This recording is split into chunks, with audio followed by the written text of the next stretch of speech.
Oke, kita mulai untuk sesi hari ini. Sebelumnya perkenalkan, nama saya Aldin Setiawan. Kali ini saya akan membawakan topik tentang OpenStack Helm, pipelining your OpenStack cluster with OpenStack Helm. Kerjaan saya setiap hari dom scrolling di Facebook, jadi ya saya setiap hari scrolling Facebook mulu, nggak pernah coding. Itu sedikit intro dari saya. Oh iya, sebelumnya ada yang udah pernah pakai OpenStack belum? Dari sini sih udah banyak wajah yang familiar ya. Jadi oke, jadi untuk OpenStack sih saya rasa udah banyak yang ngerti lah. Saya jadi nggak bakal panjang lebar di OpenStack. Oh iya, saya lupa ngeluarin asisten saya, sorry.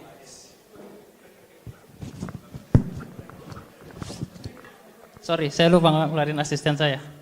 Oke, kita mulai untuk hari ini. Pertama, kita akan bahas OpenStack, lalu Kubernetes dan Helm, CI/CD pipeline, dan terakhir itu live atau POC, tapi kalau ada waktu ya. Oke, pertama OpenStack. Nah, di sini udah banyak wajah yang saya kenal dan dari tadi pagi sudah banyak yang bicara tentang OpenStack, jadi saya nggak in deep. Intinya, analoginya, kalau teman-teman punya 3 virtual box intinya kalau teman-teman punya 3 virtual box di 3 device yang berbeda, OpenStack itu menjadikan mereka itu satu cluster atau satu platform. Jadi in case nih teman-teman punya 3 virtual box di 3 device yang berbeda, laptop A, B, C. Teman-teman mau install Ubuntu VM di laptop C, tapi .iso atau file Ubuntu ISO-nya ada di laptop A. Secara teknis teman-teman kalau manualnya teman-teman harus colok flash disk, copy file dari laptop A ke laptop C, lalu install virtual mesinnya di laptop C. Itu kayak ada 3 atau 4 step. Tapi kalau teman-teman pakai OpenStack atau diinstal di masing-masing device-nya, lalu teman-teman memilih salah satu sebagai controllernya atau sebagai kaptennya, teman-teman cuma butuh melakukan konfigurasi atau melakukan step-step tersebut dari satu tempat aja. Secara garis besar sih OpenStack seperti itu. Tapi tentu banyak hal-hal yang lebih mikro atau lebih kecil, service-service yang lebih kecil yang membantu jalannya OpenStack kayak dari sisi network ada Neutron, dari sisi storage ada Cinder, ada Keystone juga untuk melakukan autentikasi. Oke, throwback sedikit untuk OpenStack. Jadi OpenStack itu udah sangat lama, hampir 10 tahun. Developmentnya dari 2011. Dia di-develop awalnya itu sama Rackspace sama NASA. Jadi 2 company besar itu melakukan kolaborasi dan membuat project open source dinamakan OpenStack. Nah, ini ada timelinenya. OpenStack pertama kali itu, deployer OpenStack pertama kali itu namanya DevStack. Dia berjalan di atas sistem D. Kalau teman-teman sering pernah pakai Linux, entah itu desktop atau server, harusnya ada sistem D di dalam sana. Tapi sekarang udah jarang yang pakai DevStack. Mostly DevStack itu dipakai untuk development aja sampai sekarang. Mungkin yang kemarin teman-teman yang ikut camp kolaborasi itu makanya DevStack. Oke, lalu ada kontainer. Kontainer itu bisa dibilang kayak Docker ataupun kontainer dan semacamnya. Banyak development tools-nya yang sudah ada dan sampai sekarang itu udah production grade, udah banyak juga yang running di seluruh dunia dan bisa dibilang banyak jenisnya. Ada Keop, Juju Charm yang tadi dibawakan sebelum sesi ini, Kola Ansible dan OpenStack Ansible. Dan yang paling baru itu di atas Kubernetes namanya OpenStack Helm. Dan dia kalau nggak salah di development di tahun 2019 atau 2018. Seingat saya di tahun 2020 ke bawah. Jadi bisa dibilang masih baru, ya walaupun hampir 7 tahun ya masih baru. Dan sampai sekarang belum ada, bukan belum ada ya, tapi sampai sekarang mereka sendiri bilang kalau OpenStack Helm itu belum sampai production grade. Jadi belum banyak tools atau company yang pakai OpenStack Helm secara production grade. Oke, lanjut untuk Kubernetes. Kalau Kubernetes, saya sebenarnya agak susah menganalogikan karena dia pakai kontainer. Tapi kalau teman-teman udah pernah pakai Docker, itu sangat membantu. Jadi Kubernetes itu sama case-nya kayak VirtualBox tadi. Jika teman-teman punya 3 Docker di 3 device yang berbeda, teman-teman mau build app di laptop C, tapi source code-nya ada di laptop A. Teman-teman harus melakukan build di laptop A, lalu mengcopy image-nya ke laptop C, dan itu banyak step yang harus dilalui. Tapi kalau dengan teman-teman install Kubernetes dan dijadikan satu cluster, si Kubernetes akan otomasi atau melakukan semua itu dari si control plane. Oke, di sini helm, ada helm beneran ya. TLDR helm itu kayak package manager dari sistem operasi kalau teman-teman pakai Ubuntu atau nggak tahu ya kalau Windows ada atau enggak. Tapi kalau Ubuntu biasanya teman-teman pakai apt-get install ataupun CentOS pakai yum install. Nah, si Helm itu secara paradigma itu sama kayak package manager. Jadi teman-teman kalau mau install Nginx ataupun MySQL di dalam Kubernetes, teman-teman itu bisa manggil Helm install lalu chartnya apa. Nah, chart itu adalah sekumpulan dari manifest. Oke, gitu. Sekumpulan dari manifest Kubernetes. Jadi keunggulannya si Helm itu dia melakukan atau menyimpan recording Helm Kubernetes manifest di dalam Kubernetes cluster. Jadi semua kode atau semua konfigurasi ada di dalam manifest si Helm tersebut. Oke, jadi ini ada gambaran OpenStack terus ditambahin Kubernetes dan Helm. Jadinya apa coba? Ya Anda tahu, tanya kok tanya. Oh salah, itu jangan ya, dekat dari Solo soalnya, saya takut. Oke, lanjut ke OpenStack Helm. OpenStack Helm itu karena kan tadi saya bilang Helm itu package manager ya, dan OpenStack itu banyak paketnya. Jadi teman-teman secara singkat itu kayak menginstal OpenStack Service, OpenStack Package di dalam Kubernetes dengan Helm, dengan chart atau manifest yang sudah ada. Jadi ya intinya kayak install sebuah apps di dalam operating system. Saya lanjut. Oh ya, terus pertanyaannya itu kenapa butuh OpenStack? Kenapa butuh OpenStack yang perlu di-deploy di atas Kubernetes, terus harus melakukan, harus memanggil Helm chart ataupun konfigurasinya, sedangkan kalau kita pakai OpenStack ya sistem D, container D, dan sebagainya itu ya sama aja, karena ujung-ujungnya juga kita harus mengkonfig itu secara manual. Itu pertanyaan, kenapa? Jawabannya itu ada di automation. Karena kalau teman-teman pakai OpenStack yang diinstal di atas sistem D ataupun container, teman-teman kalau mau merubah config, itu teman-teman harus minimal masuk ke servernya, terus melakukan backup config atau sebagainya, lalu mengubah config-nya dan merestart service-nya. Itu ada 4 step lebih, dan itu dilakukan ya setiap kita mau lakukan config ataupun ya upgrade lah minimal. Ya itu nggak salah, cuman kita bisa lebih efisien dengan itu, dengan adanya CI/CD development, dengan sekarang automation yang sudah maju, makanya sekarang DevOps kultur itu mulai tersebar di mana-mana, demands-nya mulai banyak. Nah, si OpenStack selalu melakukan catch up hal tersebut. Jadi ya walaupun dia tools lama, tapi mereka tetap melakukan catch up dengan teknologi yang udah ada atau teknologi yang memanusiakan manusia. Oke, terus pertanyaannya lagi, apa bagusnya ISC atau infrastruktur as code? Teman-teman kalau di production level atau cluster yang sudah berjalan dengan beribuan VM ataupun banyak user, teman-teman harus tahu satu aturan, konfigurasi itu nggak boleh dirubah. Itu peraturan yang entah dari company ataupun birokrasi itu pasti nggak ada config yang berubah. Nah, kalau teman-teman punya pakai sistem D ataupun container D dan teman-teman punya banyak tim, misalnya itu bisa melakukan Itu bisa menyebabkan miscommunication. Misalnya tim A ataupun user A dilakukan meminta change request untuk update si Nova. Sedangkan user B juga ingin melakukan update di Cinder. Ada dua service yang melakukan update secara bersamaan. Kemungkinan besar saat melakukan config, entah ada yang konflik ataupun konfigurasinya mismatch.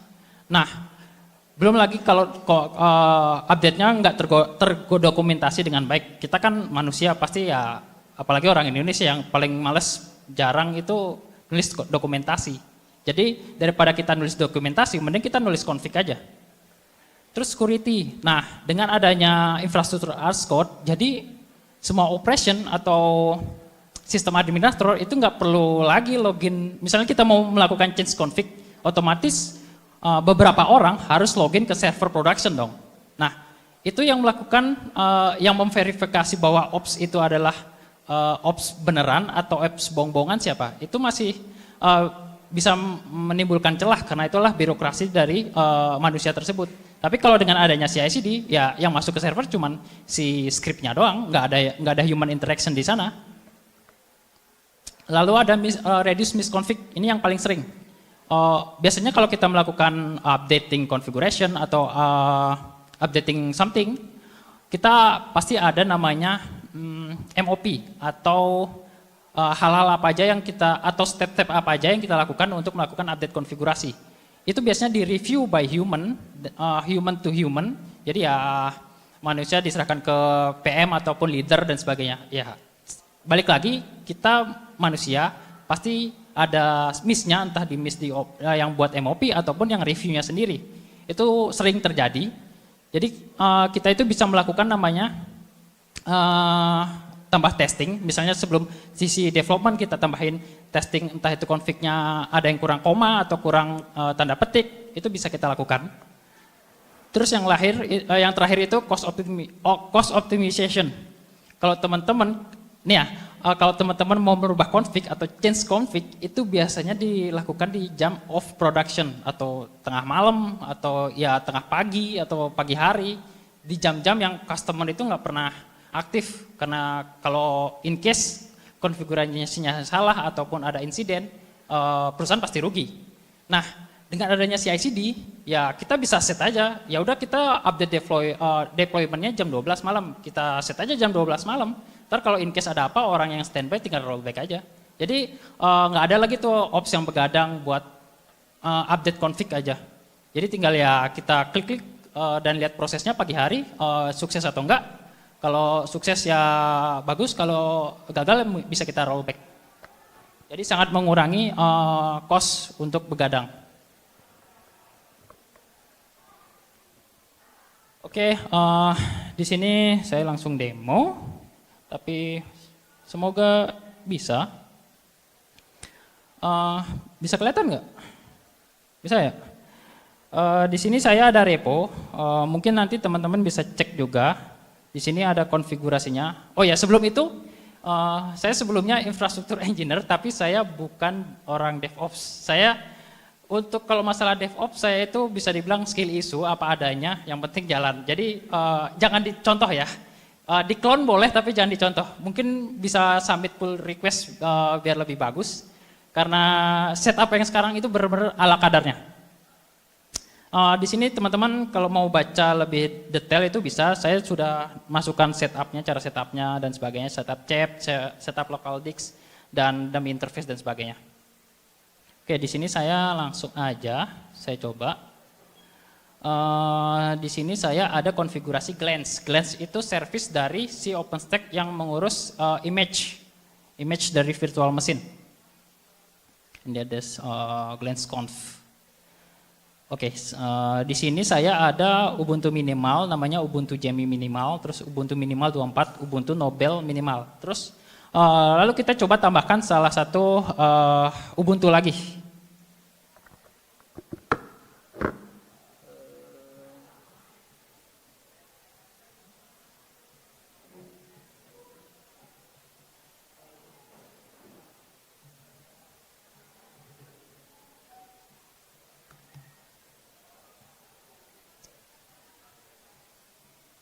Saya pakai yang lama aja ya, Senal Serus.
Oke, di sini saya nambahkan manifest baru, Ubuntu minimal 16, namanya Ubuntu Senal minimal. Oh, ini saya kurang.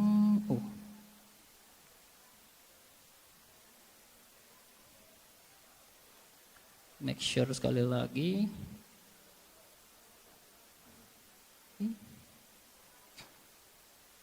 Oke, good. Commit change di sini buat saya branch baru.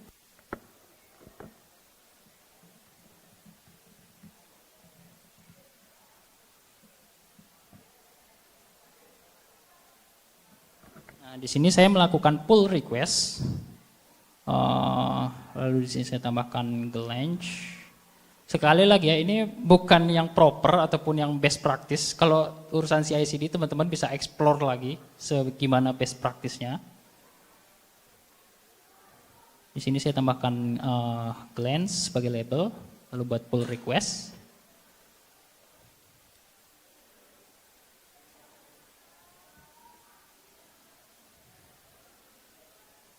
Nah, secara otomatis dia akan develop atau trying to connect ke OpenStack cluster saya.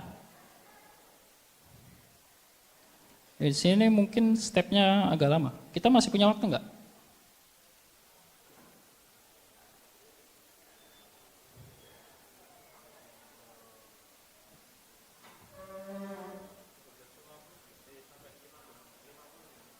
Oke, kayaknya ada masalah di cluster saya, tapi oke, saya ada backup videonya, untung aja.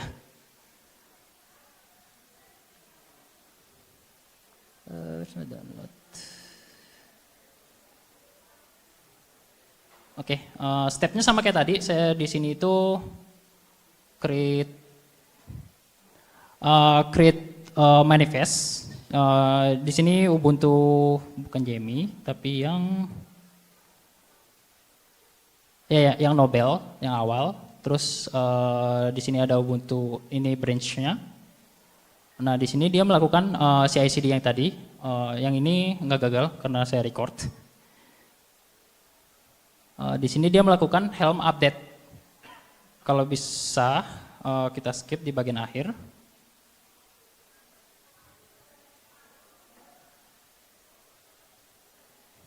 Oke, di sini dia selesai. Terus bisa dilihat di sini dia namanya Glance, status deploy-nya juga ada, time step-nya dan namespace-nya OpenStack. Lalu stage-nya itu deployed dan revisi 4. Jadi in case kita mau rollback itu bisa ke revision 3 dan sebagainya. Oke, ini sudah selesai. Terus kita coba tes. Nah, ini yang atas ini sebelum saya mulai development atau mulai deployer. Lalu setelah deployment, image baru terbuat. Kurang lebih workflow-nya seperti itu. Jadi kita punya OpenStack cluster yang bisa kita manage lewat CI/CD secara otomatis. Oke, mungkin itu untuk demonya. Share screen. Oh, bukan ini. The next, mungkin ini kepikiran saya aja. Tapi tahu saya kayak Argo CD atau Flux CD, dia itu support Helm juga atau bahkan CI/CD-nya based on Helm kan. In case atau mungkin bisa dieksplor lagi, itu bisa diintegrasi dengan si Argo CD ataupun Flux CD. Itu bisa jadi topik yang menarik sih. Bagaimana kita bisa memversioning si OpenStack cluster tersebut. Oke, mungkin itu aja dari saya. Ada pertanyaan dari teman-teman? Ya, mas baju putih. Semester berapa, Mas? Oh, saya semester 12, dikit 2 digit. Ya.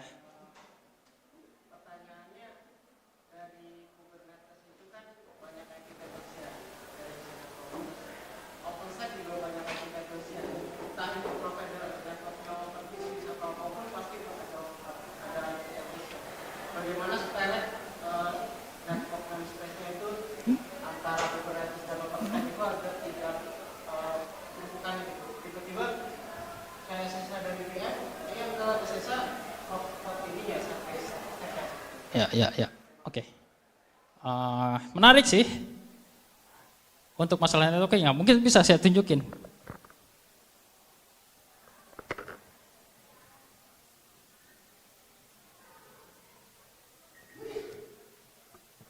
Nah, solusinya adalah install Cilium. Karena Cilium itu dia enggak terlalu kelihatan ya, saya zoom.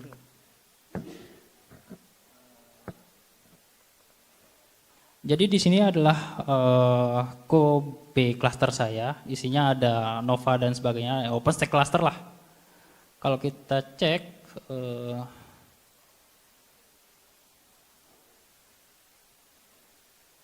CNI.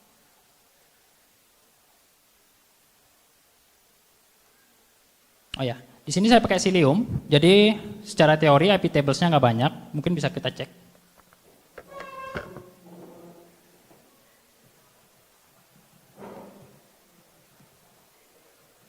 Ya, IP tablesnya cuman, segini aja, nggak banyak. Ya mungkin bisa diperhatiin lagi CNI yang bakal dipakai itu kayak apa. Tapi saya lebih prefer CNI-nya si Cilium karena dia pakai BPF, jadi nggak pakai IP tables, stuff, dan bla bla. Ya, gimana Mas? Ada pertanyaan lagi nggak?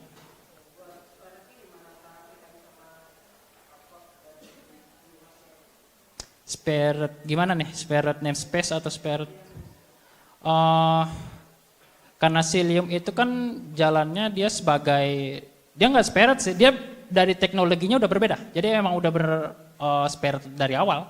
Karena yang satu si OpenVisual atau enggak OVS dia pakai ptables dan kernel modul sendiri, sedangkan si Cilium itu dia pakai BPF. Dia dua dunia yang berbeda. Jadi saya nggak ragu sih Kak. Saya yakin sih mereka nggak bakal collision atau tabrakan. Oke, mungkin ada lagi? Ya, Mas yang kacamata. Semester Mas, semester. Oh, udah lulus. Bagus. Tips and trips dong, Mas.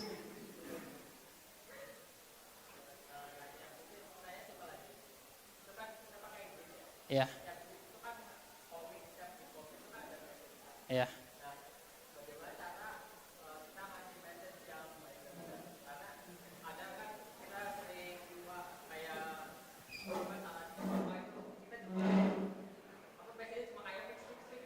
Nah, ya, bagus sih, menarik. Dan itu saya tanyakan pada diri saya sendiri. Karena jujur saya aja, saya bukan orang DevOps, saya bukan developer yang bagus. Kalau kalian lihat GitHub saya dan project-project saya, GitHub commit-nya nggak ada yang bener, kayak fix upload, bla bla. Jadi saya sendiri juga menanyakan itu. Tapi yang saya tahu sih, Masnya itu bisa nambahin CI/CD juga buat verifikasi ataupun requirement-nya lah. Itu Git Lean atau apa gitu namanya.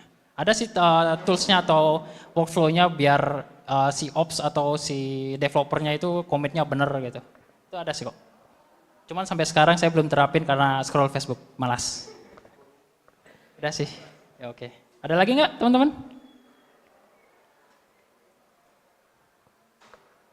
Oke, kayaknya nggak ada. Gimana Mas? Oke, thank you untuk hadir di sesi saya. Segitu saja mungkin. Saya balik ke panitia.